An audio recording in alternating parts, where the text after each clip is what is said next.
7:31.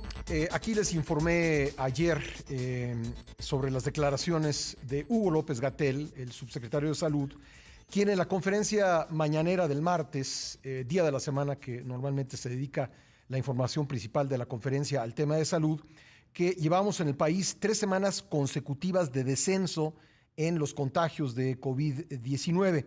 Estuve viendo los tweets que puso al respecto el doctor Alejandro Cano, analista de datos independientes, ingeniero químico y ambiental, que pues dice que esa declaración de Gatell, de López-Gatell, no se sostiene. Me acompaña en estos momentos por audio y video. Buenos días, doctor, ¿cómo le va? Buenos días, Pascal. Muy bien. ¿Y a ti? Bien, afortunadamente. Bienvenido nuevamente al programa y pues pedirle que nos detalle por qué esto que dijo López-Gatell ayer no es verdad y creo que es relevante el tema, doctor. Sí, bueno, él ha sido más cuidadoso en sus declaraciones parecidas al hacerlas antes. Los que estamos familiarizados con el flujo de la información, sabemos que cuando informan este porcentaje de incremento o de decremento de casos de una semana a otra, abren los domingos con información incompleta y entonces los domingos siempre o hay un decremento ligero o hay una subida que no es tan pronunciada como la que se registra cuando acaban de fluir los datos al final de la semana, los sábados. Entonces, hace una semana, cuando hizo una declaración parecida, fue más cuidadoso y dijo, llevamos 2 semanas consecutivas de abrir con un decremento de casos, que al acabar de fluir la información y llegar al sábado, se descubrió que no habían descendido los casos. Ayer fue menos cuidadoso, dijo 3 semanas de decremento de casos y eso evidentemente es falso. Si vemos las gráficas que ellos mismos publican, esta es la primera semana donde hay un decremento de casos y como abrió con un decremento de alrededor de menos 11%, es muy probable que se sostenga a llegar, a llegar el sábado. Eh, Creo que es importante puntualizar lo que usted dice en el tema de la información que fluye domingo y lunes.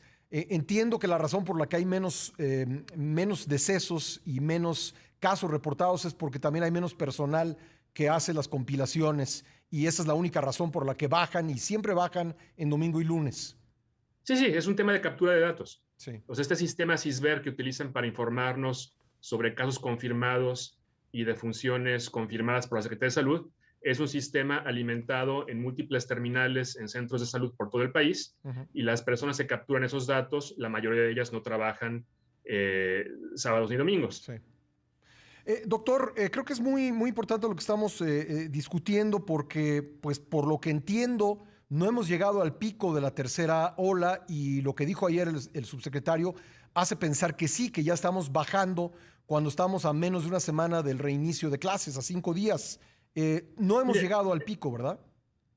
es probable que a nivel nacional sí esta semana hayamos llegado al pico de contagios, pero eso después hay que revisarlo estado por estado, porque hay estados que claramente siguen al alza, por ejemplo, Tabasco, Puebla, Hidalgo, por mencionar algunos. Sí. Pero la otra cosa que yo creo que es importante es no hablar tanto de si estamos en el pico, si estamos de bajada, sino cuál es el nivel absoluto de contagios. Ujú. Yo hacía la analogía de sacar un refractario del horno. Apenas yo lo saco, la temperatura empieza a bajar, pero no por eso quiere decir que sea seguro tocarlo con Tocarlo, las manos. claro. Hay que esperar a que se enfríe. Doctor, yo sé que probablemente la respuesta es difícil, pero estoy seguro que muchos de nuestros radioescuchas están buscando información especializada para poder tomar una decisión respecto de enviar o no a sus hijos el lunes a la escuela. Usted me dice, depende del estado, pero en general, ¿cuál podría ser la mejor recomendación? Mira, en general, o sea, para ver cuál es el riesgo de contagio hoy, hay que fijarse en la cifra que ellos publican todos los días de casos activos estimados. Ujú. La cifra de ayer, 124,835, solo ha sido superada desde el 29 de julio de este año. O sea, nunca antes en la pandemia habíamos tenido tantos casos activos estimados. Ahora, por otro lado, estos no son todos los casos activos. Ujú. O Sí, sea, porque hay hay muchos también sospechosos, ¿no? retraso en la captura de datos. Sí. El 29 de julio reportaron una cifra parecida, pero hoy con la base de datos de ayer podemos ver que ese 125,000 se convirtió en 220,000. De todas formas, uno dice, en un país de 126 millones de mexicanos, a lo mejor uno de cada 1,000 no parece un número muy alto Ujú. de casos activos.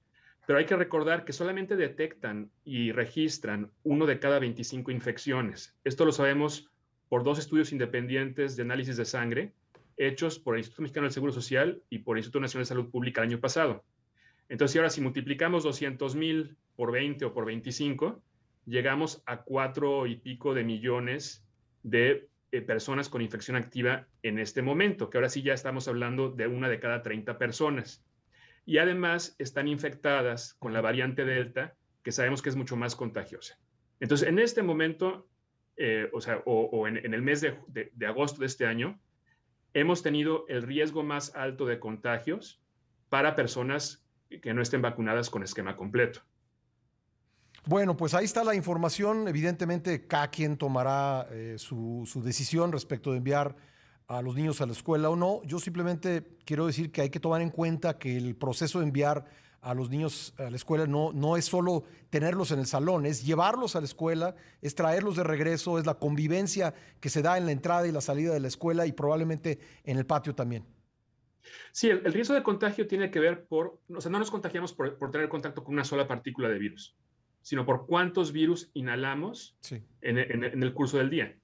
Entonces, pues depende de la concentración que hay de virus en un lugar y de cuánto tiempo pasamos en ese lugar.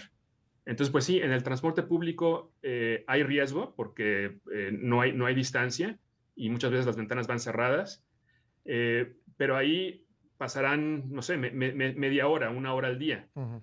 En las aulas van a estar 7 horas, 6 horas, 8 horas, compartiendo el mismo aire que otros 30 estudiantes, 40, porque me parece que la Ciudad de México no va a ser regreso escalonado, y los maestros.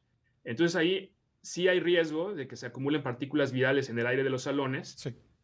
La forma de mitigarlo es que todo el mundo use cubrebocas de calidad bien ajustados, Y que ventilar. no dejen fugas junto a la nariz. Exactamente, Sí. abrir ventanas, poner ventiladores para ayudar a circular el aire si no es en buenas corrientes de aire. Sí. Y en lugares donde no se puede hacer eso, utilizar filtros de aire. Pues, doctor, le agradezco mucho esta conversación. Le mando un abrazo.